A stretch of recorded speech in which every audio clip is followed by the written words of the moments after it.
You can still be of help to us. We'll have to check all of those stores facing the station. Mr. Kearney, I know every proprietor in this town. You can take my word for it. I can't take your word for anything. I'm sure they're okay. Just routine. All right, boys. We'll park a limousine between the tracks when the special arrives. Pretty rough in there. Maybe. Easier to cover. All-state police cars can go in there, too. All right. Oh, who lives up there in the hill? Pop Benson, his grandson and his daughter-in-law. We'll check it. Mr. Kearney, if there's one place in this town doesn't need checking, it's that one. Pop Benson used to be in the Secret Service himself. For a bad ticket retired him. Pop Benson? You don't mean Peter Benson? That's right. What? I'll be a monkey's uncle. What do you mean? Well, Pete Benson used to be my old boss. No. How do you like that, eh? Therefore, Mr. Shaw, he'll be the last one in the world to object. Pete Benson, for heaven's sake.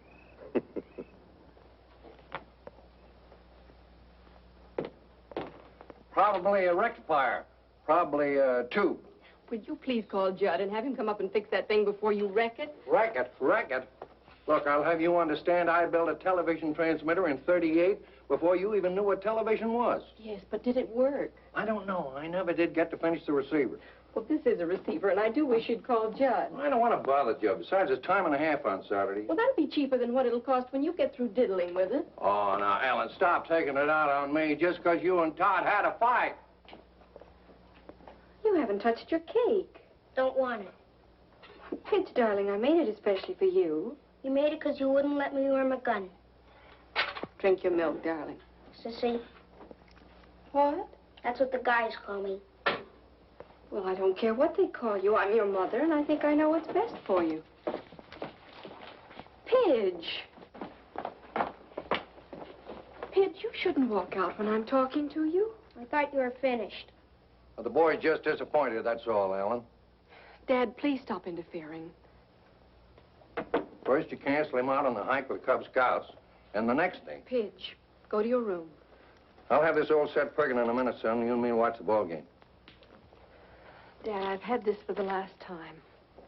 Ellen, you're a grown-up girl. You got a problem you haven't worked out. That's no reason why Pidge should have your problem. I've only done what I thought was right, Dad. I read about an experiment once. Kept germs away from a kid. Raised him pure and scientifically. First time he got out in the rough, he caught cold and died of pneumonia. What does that have to do with Pidge?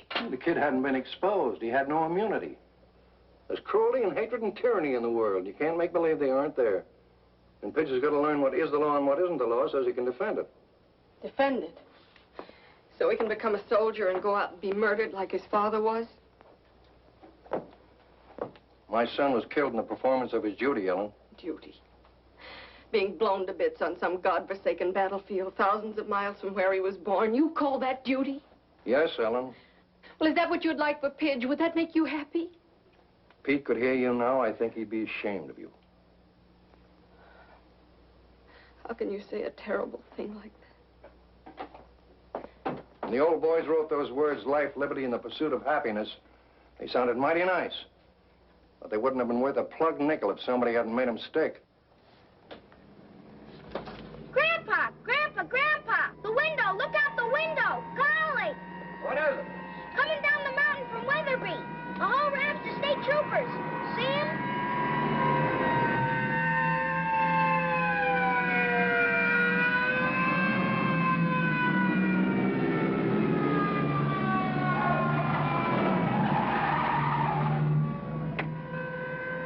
Cut it fine.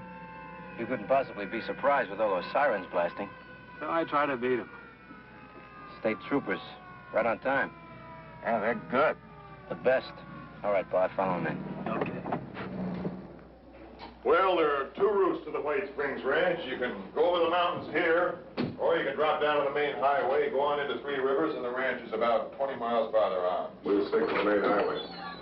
Too much chance of an ambush in those mountains. Yes, Haggerty? We could use a roof watch in those stores, Chief, besides a street check. Look, Mr. Kearney. Every proprietor in this town has been here at least 5 years. I know them, I know their kids. No, it isn't that, Sheriff. It's the stranger that might use one of those stores for cover. I'd like them to lock up at 10 minutes to 5.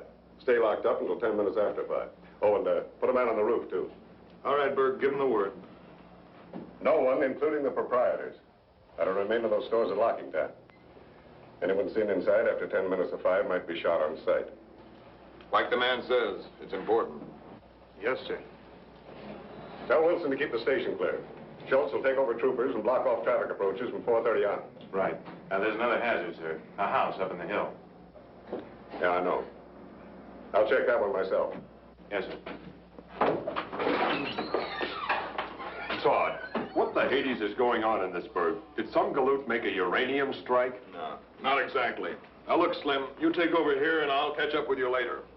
From 4:30 on, I want all pedestrian traffic kept off Main Street between Oak and Alder. The state boys will help you. If anybody in town squawks, why, you smooth things over. They know you, and this is all going to seem a little strange to them. I'm confused myself. Never have seen so many cops. What goes on? This is Mr. Kearney, Special Agent in the Treasury Department, Secret Service. Kearney, Slim Adams, one of my deputies. How do you do? Secret Service? I get it. They're shipping the national debt through here in gold bars. Just don't worry about it. You'll find out later. All right, come on. Let's go and check that car you hired.